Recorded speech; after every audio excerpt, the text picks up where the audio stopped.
This method I'm going to show you, you're going to be able to preserve your fresh tomato for as long as 5 to 6 months outside the freezer or the refrigerator.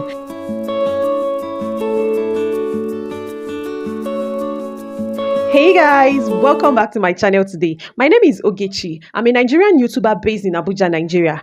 Today, my friend and I decided to do a mini cookout. Okay, so we'll be doing some bit of market runs where we would go to the market, purchase a whole lot of foodstuff in bulk. And then the one that is making me make this particular video today is actually how to preserve your fresh tomato for long until when you want to use them. In fact, as a matter of fact, with this method I'm going to show you, you're going to be able to preserve your fresh tomato for as long as 5 to 6 months outside the freezer or the refrigerator. Yes, that is what I am going to be showing you today. So just stay tuned to this channel and ensure you watch this video to the end, okay? Thank you so much for coming and stopping by. If you're a new subscriber, thank you for subscribing to this channel. And if you're a returning subscriber, I love you so much. Thank you for stopping by to show love to my videos. And don't forget to give this video a thumbs up, okay? Thank you so much, guys. So let's dive right in.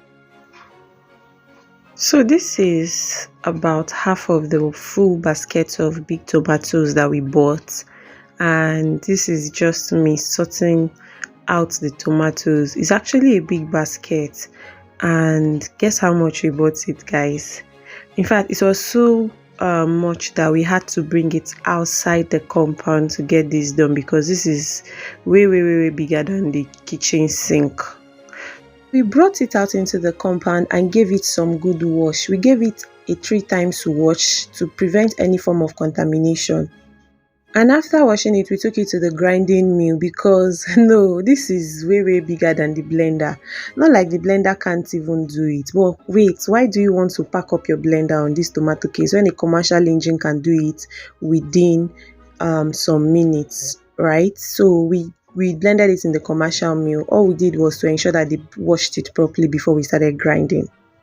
If the size you're working with is smaller, trust me, you can use your blender. That's even more convenient for you.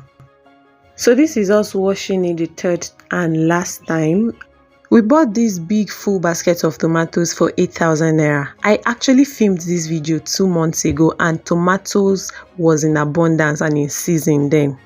I couldn't upload the video because I mistakenly deleted some parts of the video and I had to film it all over again. So please show some love by liking and subscribing to this channel and video, okay? So this is the blended tomato here, and we poured it into a pot for it to boil. We cooked it about 3 times because of the size of our pot, and we have to allow this to boil for over an hour. So we started pouring it into a sack, and for the water to drain out, we allowed it to cool off a little bit before pouring it into the sack because of the heat, so we can handle it. So this is the tomato the next day. We left it overnight in the sack, and this is the tomato the next day. At this point, we've both shared the tomato into 2 equal halves, and she took one part and I took the other half. So I need to leave this for a few more hours so the remaining water will just drain out. Can you see there's still little water left? We need to drain it out so it doesn't make it develop molds. So I'll just show you this part where I kind of sterilized my bottles with some lemon water. I skipped to record the part of the lemon water, but I've sterilized these bottles with lemon water, and this is what I'll be using to store the tomato. 3 hours later. At this point, our tomato has properly drained out, and it's about to be scooped into our jars. When we were blending, we didn't want it finely blended, so we did it like a textured kind of tomato. You could make your own smoother than ours, but this was the texture we wanted.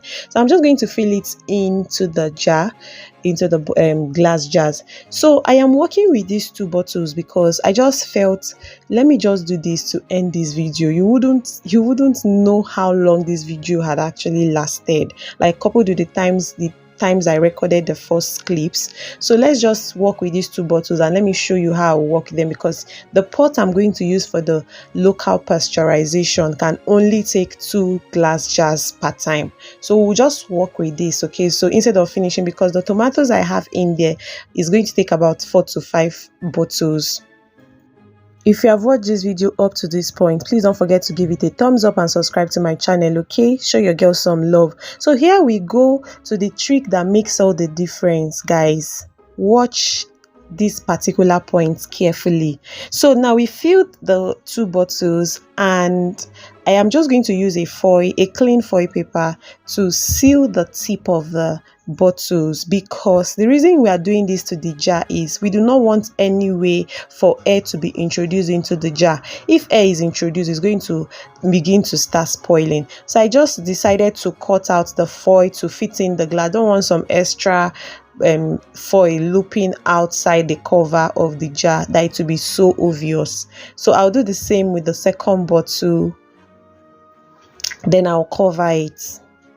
You can see we didn't add any additive or preservative to this tomato. So this is our method of natural preservation. It's called the local pasteurization method.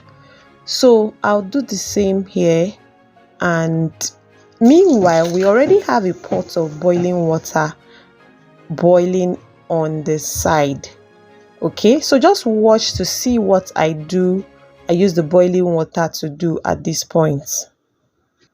I'm excited because this whole process is almost coming to an end, because I wouldn't want to go bore you with the gist of how I managed to film this video for the second time. Guys, it's so stressful. Please encourage me, show me some love by liking this video and subscribing to my channel. Okay, so I'll just put the jar of tomatoes inside here, and you know why I didn't do more is because this pot can only take 2, like I said earlier. So this is it. I will allow it to boil for like 10 minutes before. A few moments later. So our tomato paste is ready to be removed. I just turned off the heat, and this is it, guys. This is what a sight to behold. So you could do a whole lot of things with this. The next thing you're going to do is to allow it to cool off a bit, and then you just go and drop it in your kitchen pantry or in your store. Ensure that where it's kept is not opened. On no account should you open this. That is the rule of thumb for this particular procedure. Do not open it. The moment you open it, just be sure you're going to leave it in the refrigerator. Do not open it. Once air is introduced, it begins to get spoiled. Okay, so because we've pasteurized it, you don't want to open it up to air, so it can last up to 5 to 6 months outside the refrigerator. And the moment it's up to 6 months, you can now put it in the refrigerator and keep it for another 6 months to 1 year. That's it, guys. Could gift a loved one, a friend this, and they would really appreciate it. A jar can last you for up to 3 to 4 times depending on the size of stew. Got a total of 4 jars. You can use this as you use your tomato paste. You can use some scoop of it and combine it to freshly sliced tomatoes, or you can use it alone depending on what you really want. So guys, if you found this video helpful, please don't forget to like and share it to someone who really needs it. I love you. See you on my next video.